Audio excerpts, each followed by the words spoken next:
Okay, in this section, I'm going to discuss this idea of Eastern Europe and what Eastern Europe means. In the course title, it's designated as Slavic and East European Studies. And Slavic and East European Studies in itself is a contentious title. And originally, this department, WVU, was going to be called Central and East European Studies, not Slavic and East European Studies, because there's much more than Slavic languages being spoken in this region.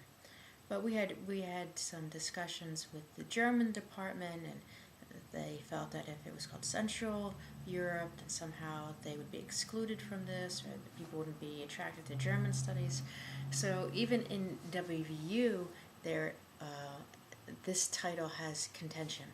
And what it means to be part of Eastern Europe is where the problems exist, because who is in Eastern Europe, who is in Central Europe, is not only a question for historians, but also a question for geographers and political scientists and such.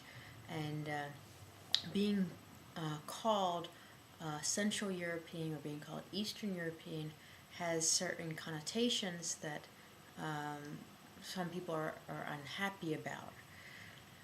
This hasn't always been the case in this region, and what I want to talk about here first is where this idea comes from as Eastern Europe, and how this all began. Interestingly enough, in Europe, Eastern Europe wasn't the geographical designation that people were at first concerned about.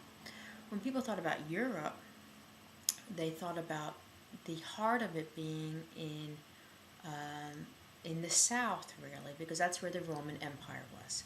So when we talk about how Europeans viewed themselves, or at least educated Europeans viewed themselves in the past, we have to first talk about how they first saw themselves, and that was a designation of being in the south or being in the north.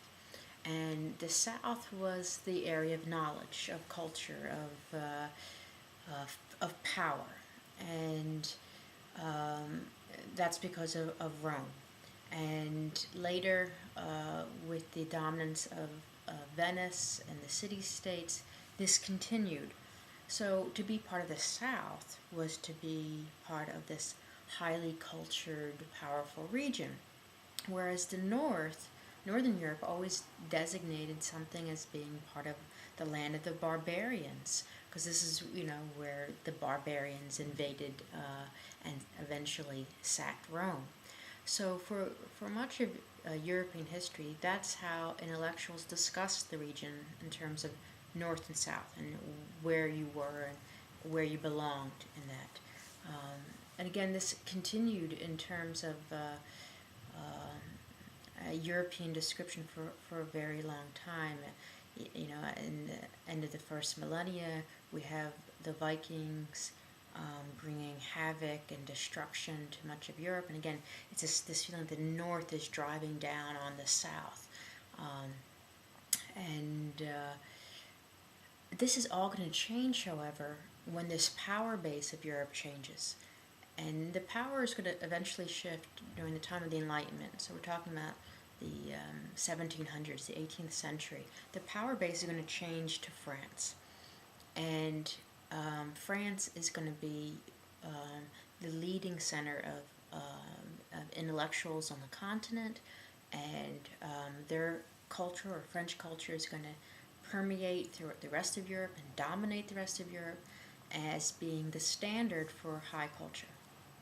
So what happens is, during the Enlightenment, is this idea that there's a sense of opposites to all intellectual pursuits in many ways.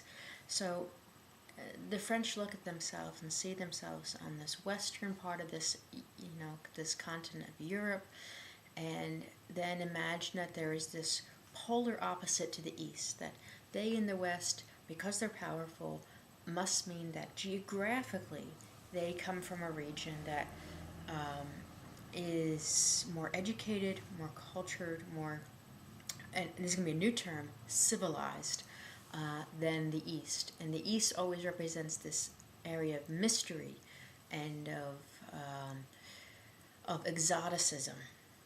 Now, the Far East, is still an area that Europeans want to find ways to dominate in terms of material needs, of the spice trade and all these things that begin really under the height of this the Spanish monarchy in the 15th century. Continues during the time of the Enlightenment as well. They want material control of the East. And the East, again, represents something exotic and different and foreign. But there's this other area of Europe in between, this area we might now call Eastern Europe. And they knew very little about Eastern Europe. And Voltaire, for example, writes extensively about Eastern Europe, and he himself never sets foot in the region. But somehow he understands how they're different than Western Europeans, and he, in many ways, propagates this idea that there's this Eastern Europe of people that are inherently different than Western Europeans. And again, this is a very strange idea, because Eastern Europe has been really integrated into the continent for a very long time. And if you think of the height of, or the beginning of the scientific revolution, beginning with Copernicus was Polish. And, Immanuel Kant, who becomes the leading intellectual of the 19th century, is from East Prussia, which is right in the heart of what we'd call Eastern Europe today.